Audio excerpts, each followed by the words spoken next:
বহু ভাল খবৰ তেজপুৰত চৰকাৰে আটক ধুনীয়া কলা বিথীকা আৰ্ট গেলেৰীৰ যি প্ৰয়োজন আছিলে আজি সম্পন্ন হ'ল। তেজপুৰৰ চিত্ৰশিল্পীসমূহৰ দীৰ্ঘদিনীয়া সপোন আজি পূৰণ হ'ল। জিলা পুথিভঁৰালৰ সৈতে সংলগ্ন কৰি নিৰ্মাণ কৰা হ'ল কলা বিথীকা।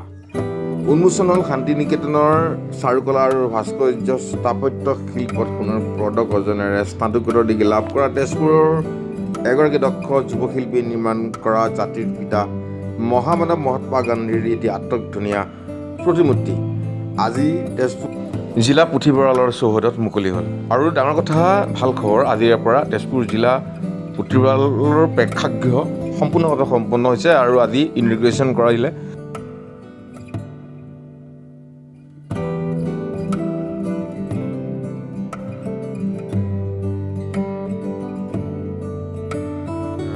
লগতে সমান্তৰালকৈ হৈছে আৰ্ট গেলেৰীটো। আমি আৰ্ট গেলেৰীলৈ যাম, দেখাম আৰ্ট গেলেৰীত আমাৰ তেজপুৰৰ যিসকল চিত্ৰশিল্পী কি ধৰণে তেওঁলোকে সংৰক্ষণ কৰাৰ প্ৰয়াস কৰিছে চিত্ৰবোৰ। ইফালে গুণমুগ্ধৰ উপস্থিতিত শাস্ত্ৰীয় সংগীত বিশেষজ্ঞ পিকু মহন্তদেৱৰ কণ্ঠত ভাহি আহিছে মাধৱদেৱৰ বিৰচিত প্ৰভাতে শ্যাম কানু। নষ্টালজিক মুক্ত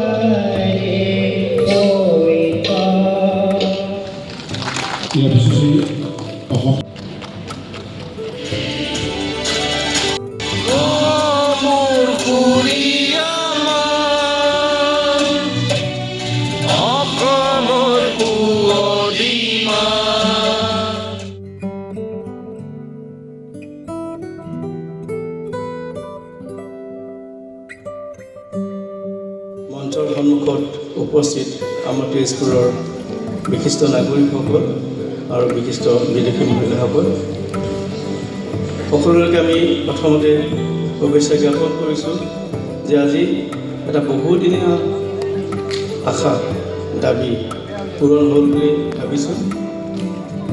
প্ৰায় 2020 চনতে আৰম্ভ কৰা এই স্কিমটো যে আমাৰ জিলা পুথিভঁৰালৰ ৰিন'ভেশ্যন, এই কামটো আৰম্ভ কৰা হৈছিল। আজি প্ৰায় 5 বছৰৰ পাছত এইটো আজি সম্পূৰ্ণ হ'ল। আমি ৰাইজৰ কাৰণে উৎসৰ্গা কৰিব পাৰিলোঁ, আমি আৰম্ভ কৰিব পাৰিম আজিৰ পৰা। গতিকে আজিকালি জিলাবাসীৰ এটা বহুদিনীয়া অভাৱ পূৰণ হ'ল বুলি মই ভাবিছোঁ।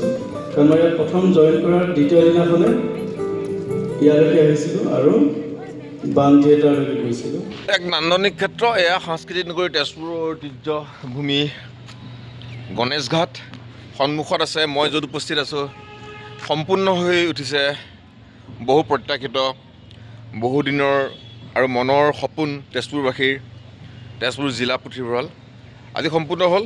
ইনগ্ৰেশ্যন চেৰিমনি চলি আছে আৰু ডাঙৰ কথা, আজি ইয়াত কলা বিথীকাৰ তেজপুৰ চিত্ৰশিল্পীসকলৰ যিটো আৰ্ট গেলেৰী, সেই আৰ্ট গেলেৰীৰ শুভ উন্মোচন হ'ল। উন্মোচন কৰা তেজপুৰ সমষ্টিৰ সন্মানীয় বিধায়ক পৃথ্বীৰাজ ৰাভাদেৱে।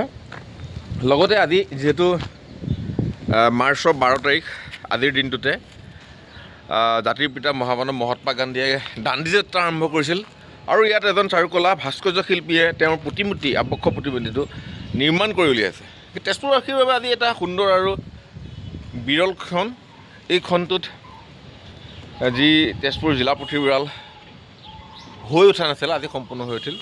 ইতিমধ্যে তাত সন্মানীয় আয়ুক্ত মহোদয়ে ভাষণ প্ৰদান কৰি আছে আৰু কৈ আছে ইয়াত কিমান ধৰণৰ সুবিধা আছে।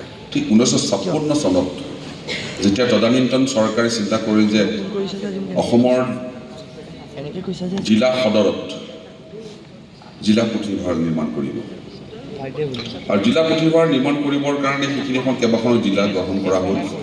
তাৰে ভিতৰত এখন হ'ল দৰঙৰ এই সদৰ ঠাই, আজি শোণিতপুৰ, তেজপুৰ, নগাঁও, যোৰহাট আৰু বাকী ক'ৰবাত পাহৰিছোঁ, মই তাত তেনেকৈ নাজানো। মই তাত দেখিছোঁ কি নগাঁৱৰ যিটো ষ্ট্ৰাকচাৰ, যিটো ঘৰ জিলা পুথিভঁৰালৰ মঞ্চকে ধৰি, তেজপুৰ একেই, কিন্তু পিছৰ পৰ্যায়ত যিবিলাক বনালে সেইবিলাক দুইতলীয়া বনালে। নৰ্থ লখিমপুৰে হওক, ডিব্ৰুগড় হওক বা মঙলদৈ হওক এইবিলাক পিছত যিবিলাক বনাইছে দুইতলীয়া ঘৰ বনাই পেলাই জিলা পুথিভঁৰাল নিৰ্মাণ কৰা হৈছে। এই জিলা পুথিভঁৰালৰ মূল উদ্দেশ্য যে আমাৰ ছাত্ৰ ছাত্ৰীসকলে, যুৱক যুৱতীসকলে, বিজ্ঞজনে